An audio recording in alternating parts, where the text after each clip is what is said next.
নমস্কাৰ 24 লাইভ চাই থকাৰ বাবে ধন্যবাদ ষ্টুডিঅ'ত বহুত পলাৰ লৈ আহিছো এই মুহূৰ্তত এটা বিশেষ খবৰ দক্ষিণ কামৰূপৰ গৰৈমাৰীত সংখ্যালঘু ৰাইজৰ অপূৰ্ব নিদৰ্শন সম্প্ৰীতিৰ অপূৰ্ব নিদৰ্শন দেখুৱাইছে সংখ্যালঘু ৰাইজে ইতিমধ্যে সমাগত দুৰ্গা পূজা আৰু দুৰ্গা পূজাৰ বিভিন্ন ধৰণে দায়িত্ব পালন কৰিছে দুৰ্গা পূজাত আগভাগ লৈছে সংখ্যালঘু ৰাইজে পূজাত কোনো ধৰণৰ অপ্ৰীতিকৰ পৰিস্থিতিৰ সৃষ্টি নহবলৈ ইতিমধ্যে পূজাৰ মণ্ডপ পহৰা দিয়াৰ দায়িত্ব গ্ৰহণ কৰিছে সংখ্যালঘু ৰাইজে বহু বছৰৰ পৰাই হিন্দু ধৰ্মীয় ৰাইজৰ সৈতে সংখ্যালঘু ৰাইজে একেলগে পাতি আহিছে দুৰ্গা পূজা আমি জনাম এই মুহূৰ্তত বিশেষ খবৰ আমি জনাইছো এই মুহূৰ্তত এটা বিশেষ খবৰ অসমত সংখ্যালঘু প্ৰধান অঞ্চলত সম্প্ৰীতিৰ অপূৰ্ব নিদৰ্শন সম্প্ৰীতিৰ অপূৰ্ব নিদৰ্শন দেখুৱাইছে সংখ্যালঘু প্ৰধান অঞ্চলত দুৰ্গা পূজাৰ আয়োজনত অংশগ্ৰহণ সংখ্যালঘু ৰাইজৰ দুৰ্গা পূজাৰ বিভিন্ন আয়োজনত অংশগ্ৰহণ কৰিছে সংখ্যালঘু ৰাইজে পূজাৰ দায়িত্ব গ্ৰহণ কৰি পূজা মণ্ডপত পহৰা দিয়াৰো ব্যৱস্থা কৰিছে সংখ্যালঘু ৰাইজে একেলগে পাতি আহিছে পূজা গৰৈমাৰীত সংখ্যালঘু প্ৰধান ৰাইজৰ সম্প্ৰীতিৰ অপূৰ্ব নিদৰ্শন দেখিবলৈ পোৱা গৈছে এখন অসমতে সম্প্ৰীতিৰ পুনৰ অপূৰ্ব নিদৰ্শন দেখিবলৈ পোৱা গৈছে পূজাত অশান্ত পৰিস্থিতিৰ সৃষ্টি নহবলৈ গুৰুত্ব প্ৰদান কৰিছে সংখ্যালঘু ৰাইজে যেটো সময়ত সংখ্যালঘু ৰাইজ আৰু অসমীয়াৰ মাজত বিভিন্ন ধৰণৰ বিতৰ্কৰ সৃষ্টি হৈছে বিভিন্ন ধৰণৰ বাক বিতণ্ডাৰ সৃষ্টি হৈছে সেই সময়তে এবাৰ সংখ্যালঘু প্ৰধান বসতি অঞ্চলত সম্প্ৰীতিৰ অপূৰ্ব নিদৰ্শন দেখিবলৈ পোৱা গৈছে আমি দেখুৱাইছো এই মুহূৰ্তত দৃশ্যাংশ একেলগে সংখ্যালঘু বসতি প্ৰধান অঞ্চলৰ ৰাইজে হিন্দু ধৰ্মীয় লোকসকলৰ সৈতে দুৰ্গা পূজা অংশগ্ৰহণ কৰিছে দুৰ্গা পূজাৰ বিভিন্ন আয়োজনত তেওঁলোকে অংশগ্ৰহণ কৰিছে পূজাত কোনো ধৰণৰ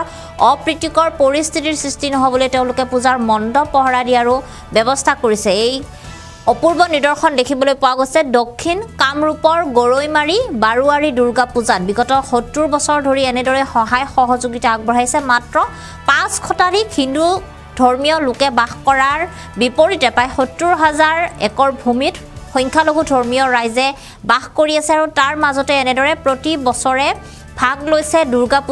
পূজাৰ সকলো কাম সুচাৰুৰূপে চলাই নিবলৈ বিভিন্ন ধৰণে তেওঁলোকে সহায় সহযোগিতা আগবঢ়াইছে আৰু তেওঁলোকে কৈছে যে যেটো সময়ত মছজিদত আজান দিলে হিন্দুৱে পূজা পতল বন্ধ ৰাখে তেনেহলে আমিও দুৰ্গা পূজাত তেওঁলোকৰ সৈতে বিভিন্ন ধৰণে সহায় সহযোগিতা আগবঢ়াই দুৰ্গা পূজা উদযাপন কৰিবলৈ বিচাৰো এই মুহূৰ্তত আমাৰ হাতত সেই মন্তব্য আছে সেই মন্তব্য আমি আপোনালোকক শুনাইছো গৰৈমাৰী সত্ৰ গৰৈমাৰী সমন্বয়ৰ ক্ষেত্ৰ য'ত ডক্টৰ মামণি ৰয়ছম গোস্বামীৰ পূৰ্বপুৰুষসকলৰ আৱাস ভূমি আছিলে গতিকে সেই আৱাস ভূমিত আমি হিন্দু মুছলমান সকলোৱে ৰৈ আছে আৰু গৰৈমাৰী বজাৰত মোৰ বয়সটো মোটামুটি ৬২ মান হৈছে কিন্তু মই জনামতে আজি প্ৰায় ৭০ বছৰ ধৰি গৰৈমাৰী বজাৰত দুৰ্গা পূজা হয় কেৱল দুৰ্গা পূজা নহয় বিভিন্ন পূজাও হয় আৰু সেই পূজাত গৰৈমাৰী বজাৰখনত দেখা যায় বৰ বেছি হলে ৫০০ মান হিন্দু মানুহ আছে আৰু গোটেই এলেকাটোত নহলেও ৭০,০০০ মান মুছলিম মানুহ আছে আৰু এওঁলোকৰ মাজতে পূজাটো ইয়াত অনুষ্ঠিত কৰা হয় আৰু প্ৰায় গোটেইখিনি মুছলিম মানুহে ইয়াক সহায় কৰে সহযোগ কৰে সমৰ্থন কৰে এই কথাটো মানিব লাগিব তাৰোপৰি কাষতে থকা হিংমাৰী পুখুৰী পাৰ তাতেও দুখন পূজা হৈ আছে গৰৈমাৰী বজাৰৰ এইটো হল বাৰুৱাৰী দুৰ্গা পূজা কাষতে সূত্ৰদ্বাৰ পাৰাত এখন পূজা হয় আৰু ব্যক্তিগতভাৱে আন এখন পূজাও আমাৰ গৌতম শাহৰ ঘৰত হয় গোটেইখিনি পূজাত আমাৰ মানুহখিনিয়ে সহায় কৰে সহযোগ কৰে এইটোত কোনোবাই কিবা ক'ব পাৰে যে গৰৈমাৰী মানে মাইনৰিটি এলেকাত পূজাটো কেনেকুৱা হ'ব পূজাত মানুহে কি কৰে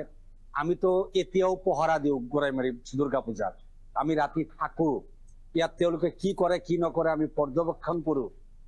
প্ৰায় ধৰ্মৰ মানুহখিনি ইয়াত আহে প্ৰায় ধৰ্মৰ মানুহখিনি আহে ইয়াত অতিথি যিমান বিলাক আহিব এওঁলোকে মাতিছে মুছলিম অতিথি হিন্দু অতিথি হিন্দু মুছলিম বুলি তেওঁলোকে আহ্বান জনোৱা নাই নিমন্ত্ৰণ জনোৱা নাই সব অতিথি হিচাপেই মাতিছে আৰু আপোনালোকে জানি আচৰিত হ'ব গৰৈমাৰী বজাৰত এইটো দুৰ্গা মন্দিৰ কাষতেই কিন্তু আমাৰ মছজিদখন এটা ভাল আমাৰ মাজত বুজাবুজি আছে মছজিদত আজান দিলে তেওঁলোকৰ মাইকৰ সাউণ্ডটো কমাই দিয়ে ইজনে সিজনক সন্মান জনায় আৰু প্ৰতি ধৰ্মতেই এইটো সন্মান জনাটো কোন ধৰ্মনো শ্ৰেষ্ঠ নহয় প্ৰত্যেকটো ধৰ্মই শ্ৰেষ্ঠ নিজৰ ধৰ্ম পালন কৰি আছে এজনে আনজনক সহায় কৰি আছে এজনে আনজনক সহযোগ কৰি আছে গতিকে গৰৈমাৰী এটা সমন্বয়ৰ ক্ষেত্ৰ বুলি ক'ব লাগিব মই ইয়াত উল্লেখ কৰি থৈ যাম 1983 চনৰ যিটো জুই জ্বলিছিলে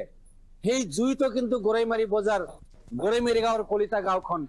আমি পহৰা দিছিলো, কোনেও একো কৰিব পৰা নাছিল। গোটেই অসম জ্বলিছিল, গৰৈমাৰী এলেকা কিন্তু জ্বলাই দিব পৰা কাৰো ক্ষমতা হোৱা নাছিল। আমি এনেকুৱা বুজা পৰাত চলিছে। 70 বছৰ হ'ল আমাৰ পূৰ্বপুৰুষে কৰি আছে, আমিওতো চলাই আছো। কিন্তু আমাৰ ইয়াতে যদি আমাৰ হিন্দু মানুহ যথেষ্ট কম, তথাপিও আমি মুছলিম মানুহৰ পৰা বিভিন্ন ধৰণৰ সহায় সহানুভূতি আৰু তেখেতে আগভাগ লৈ আমাৰ পূজাটো আমাক চলাই দিয়ে। কোনো অসুবিধা নাই। আমাৰ পূৰ্ণ পৰ্যায়ৰ সহায়ক যেতিয়া আমি সাংস্কৃতিক সন্ধিয়া পাতো, তেখেতলোকে আহে, অডিয়েঞ্চ তেখেতসকল বেছি হয় আৰু পৰিচালনা তেখেতসকলে একো কৰে। আমিও তেখেতৰ লগত আগভাগ লৈ সাংস্কৃতিক সন্ধিয়াটো আমি চলাই লওঁ। মুছলমান মানুহে আমাক সহায় কৰে কিছুমান সময়তে। আমাৰ যিহেতু মানে হেৰি সিহঁতে লগে ভাগে থাকি আইন শৃংখলা বজাই ৰখাৰ কাৰণে সিহঁতে ল'ৰা ছোৱালী আমাক সহায় কৰে। আমাৰ মাজত মিলা প্ৰীতিৰে ৰৈ আছে। আমাৰ মছজিদৰ কাষেৰে যাওঁতে হিন্দুসকলেও অলপ হলেও তেওঁলোকে মূৰটো নত কৰি গুচি যায়। ধৰ্মক চাই কোনেও ভয় নকৰে, চবেই ধৰ্মক চাই ভয় কৰে। আৰু ধৰ্মটো এইটোৱে, যিটো সত্য সেইটোৱে হল ধৰ্ম।